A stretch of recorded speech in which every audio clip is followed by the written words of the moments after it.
When you are an employee, you experience culture. When you become a leader, you create it. Most people think culture is mission statements, core values, poster in reception, or annual town halls. That's branding, by the way. Culture is behavior.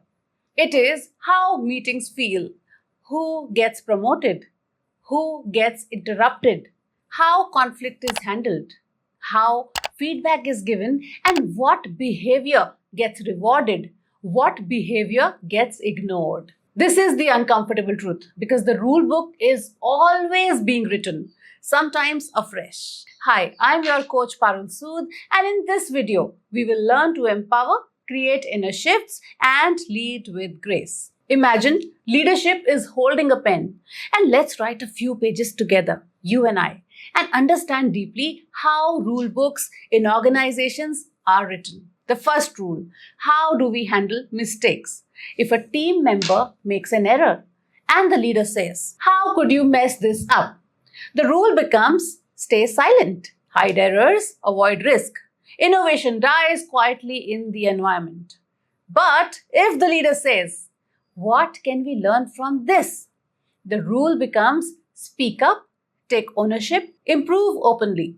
Psychological safety is not announced, it is demonstrated. Next, how do we treat deadlines and pressure? If the leader panics, shouts, sends midnight emails, the rule becomes stress equals performance. People start working from fear, but not commitment.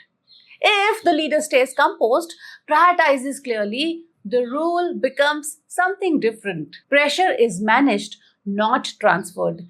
Leaders do not eliminate pressure, they regulate it. The next question: how do we deal with toxic high performers? This is where culture is truly tested. If someone delivers results but disrespects others and leadership ignores it, the rule becomes performance is more important than character.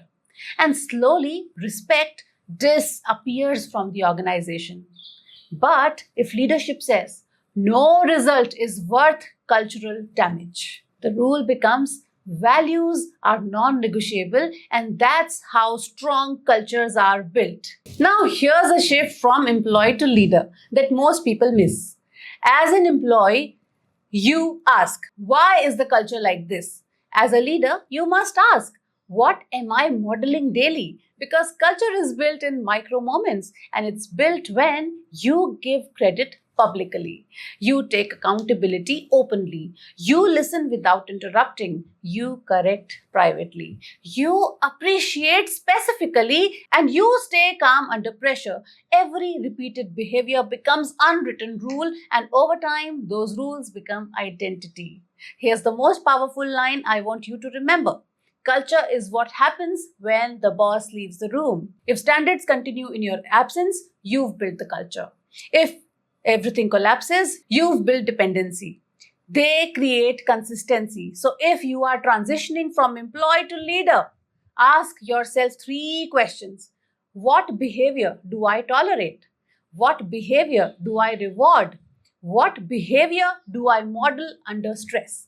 Because your team is always watching and learning from you.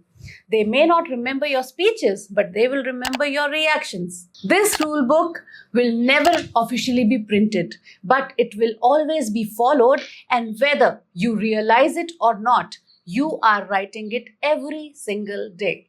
Promotion changes your title. Leadership changes the environment people work in. And that environment is culture. If you are serious about becoming a leader people respect, not just report to, then start writing this book better, because everybody is a leader. Follow, subscribe, and share this video with someone who may need it.